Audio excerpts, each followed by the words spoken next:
बंगाल का रिजल्ट है खास करके, उसका तो जो एकमात्र सबसे बड़ा कारण है टीएमसी की हार का, वो है एक्सेसिव माइनॉरिटी अपीसमेंट। क्लियरली वहाँ पर एक बहुत बड़ा हिंदू कंसोलिडेशन हुआ है। पिछली बार के कंपैरिजन में, जैसा आप सुबह भी बता रहे थे, कि लगभग 7 से 8% बीजेपी का वोट शेयर बढ़ा है और 7 से 7% लगभग टीएमसी का वोट शेयर घटा है। 70% की जो है वो हिंदू आबादी है। इसका मतलब 10% अधिक हिंदुओं ने 2021 के कंपैरिजन में बीजेपी को वोट किया, तो ये 7% वोट शेयर हो जाता है। सिमिलरली हमने देखा है कि आसाम में भी कैसे जो है कांग्रेस पार्टी जो है या अलायंस है, आई थिंक 22 या 23 सीटें जीती है, उसमें से 15 या 16 तो जो मुस्लिम डोमिनेंट सीटें हैं 50% से ऊपर जिसकी आबादी है, सिर्फ वहीं से आई हैं। बाकी कहीं से सीटें उनकी कोई खास आई नहीं हैं।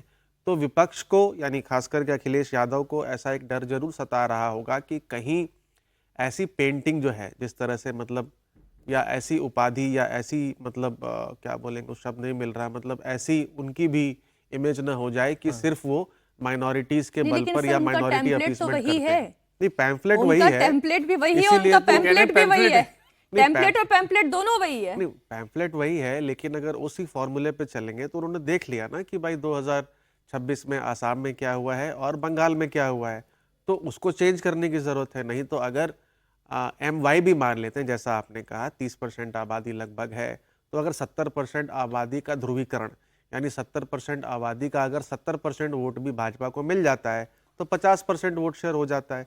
50% वोट शेयर में तो फर्स्ट पास द सिस्टम में कोई पार्टी जो है वो चुनाव हार नहीं सकती। तो आई थिंक इसीलिए वो अपने स्ट्रैटेजी को इवेलुएट कहीं ना कहीं कर रहे होंगे इन रिजल्ट्स को देखने के बाद। अच्छा, मैं थोड़ा बड़ी स्क्रीन पर लेकर जाती हूँ अपने दर्शकों को और उनको दिखाती हूँ कि पश्चिम बंगाल और असम में हुआ क्या, जिसकी वजह से इस वक्त अखिलेश यादव की ये चिंता बढ़ी हुई है। वोटों का ध्रुवीकरण हुआ है। अखिलेश यादव टेंशन में है क्योंकि उत्तर प्रदेश में अखिलेश यादव अब तक मुस्लिम और यादव के समीकरण पर ही चुनाव लड़ते आए हैं और जीतते आए हैं, और इस बार तो असम में और बंगाल में भगवा की सुनामी आ गई। यूपी में समाजवादी पार्टी को मुस्लिमों का सपोर्ट लगातार बढ़ता जा रहा है। साल 2017 में जहां 47% मुस्लिमों ने समाजवादी पार्टी का साथ दिया था, तो 2024 के लोकसभा चुनाव में यह बढ़कर कितना हो गया, 92% हो गया। तो एक तो ये आप देख ही रहे हैं कि मुस्लिम वोटों का ध्रुवीकरण और साथ ही साथ हिंदू वोटों का ध्रुवीकरण, काउंटर पोलराइजेशन जिसे आप कह रहे हैं। बंगाल में जो मुस्लिम वोट है उनके अंदर भी बिखराव हुआ। फिर अगला यहाँ पर डेटा सामने रख दें, उससे ज्यादा बेहतर समझ में आएगा दर्शकों को। अखिलेश यादव को इस बात का डर लग रहा है। ये देखिए, इस डेटा की मैं बात कर रही थी कि असम में कांग्रेस को मुस्लिम पार्टी होने का तमगा लग गया है। क्या आप जानते हैं कि जो 19 कांग्रेस के विधायक जीते हैं उनमें से 18 मुसलमान हैं और केवल एक कैंडिडेट कांग्रेस का हिंदू है जो चुनाव जीता है। अगर यही उत्तर प्रदेश में हो गया तो फिर क्या होगा? अच्छा, दूसरा, अखिलेश यादव को पश्चिम बंगाल के मॉडल से भी डर लग रहा है कि अगर मुस्लिम वोटों का बिखराव हो गया, तब जैसे बंगाल में टीएमसी का जो हाल हुआ है, कहीं वैसा उत्तर प्रदेश में समाजवादी पार्टी का ना हो जाए, क्योंकि बंगाल में जो 6 उम्मीदवार अन्य पार्टियों से जीते हैं वो सभी भी मुस्लिम हैं। ये एक बार ये डेटा इसलिए मैं आपके सामने रख रही हूँ, 2017, 22 और 24 इन 3 इलेक्शन का डेटा ये कहता है कि समाजवादी पार्टी की तरफ मुस्लिम वोट का जो झुकाव है वो लगातार बढ़ता चला गया है। वो 92% तक आ गया है 2024 के लोकसभा चुनाव में।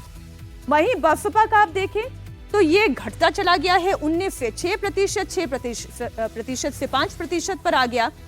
और बीजेपी को जो पहले 7 और 8% मुस्लिम वोट अगर मिला भी, तो वो भी घटकर 2024 के लोकसभा चुनाव में 2% पर आ गया है।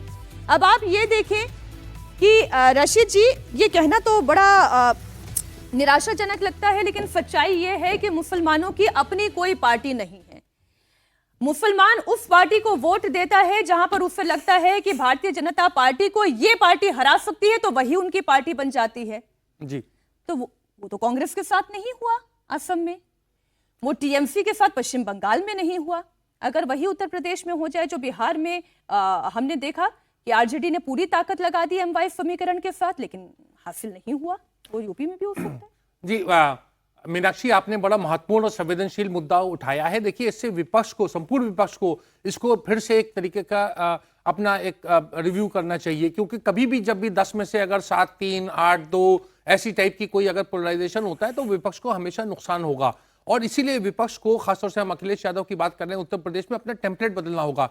एक चीज मीनाक्षी उनके पक्ष में जाती है कि एंटी इनकम्बेंसी है, 2 बार की सरकार है योगी आदित्यनाथ की, सेकंड टर्म चल रहा है, और वहां के ऊपर जो नौकरियों को लेकर अनएम्प्लॉयमेंट की जो समस्या है, एग्रीकल्चरल डिस्ट्रेस सर है, असम बहुत में सारी। ये एंटी इनकम्बेंसी नहीं थी क्या? 2 बार की असम बीजेपी देखिए, सरकार नहीं थी? जी जी, असम की देखिए, असम का थोड़ा सा लीडरशिप का और उसके भी थोड़ी चीजें देखनी चाहिए। लोकसभा का चुनाव भी हमें देखना चाहिए, असम का क्या रिजल्ट था, उत्तर प्रदेश का क्या रिजल्ट था। मुझे लगता है अखिलेश यादव को अपने आप को बदलने की जरूरत है। एक ये जो हिंदू मुस्लिम टेम्पलेट से अगर वो चलेंगे तो मैं आपकी बात से बिल्कुल इत्तेफाक रखता हूं कि वो बुरी तरीके से हारेंगे। उन्हें तो अमिताभ तिवारी जैसे लोगों की मदद लेनी चाहिए, मतलब व्हाट नॉट टू डू, क्या क्या ना करें, ये बहुत महत्वपूर्ण होता है एक राजनीतिक दल के लिए और एक राजनेता के लिए।